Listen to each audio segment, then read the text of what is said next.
And when you take a closer look at the AfD, interestingly, their rhetoric is quite often that of the simple man, the simple common population and how they suffer economically, but their actual policies are, with the few exceptions, quite robustly neoliberal. So it's usually more marketization, less taxes, less redistribution, less welfare state. The AfD is very much saying one thing in order to stir up this feeling of discomfort. On the other hand, the actual policies they would imply, which you can find in their program, they wouldn't really solve this kind of problem. And that's typical for agitation. It's about the way they are shaping the political discourse, and they are shaping the political discourse by a certain way of talking politically. Quite generally is that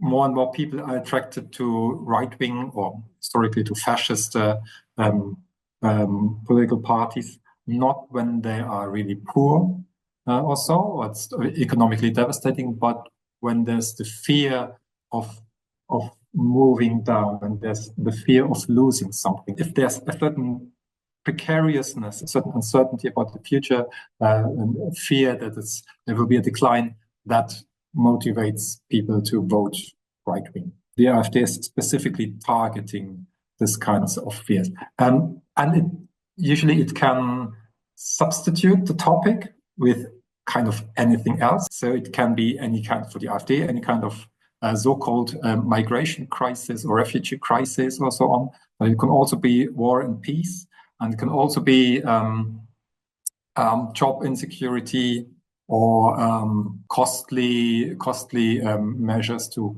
combat climate change and so on. Right now, socioeconomic factors are important, and the AfD, as any so-called good agitator would, connects that with issues of uncertainty, of uneasiness, of discomfort, actually to inflame this kind of discomfort.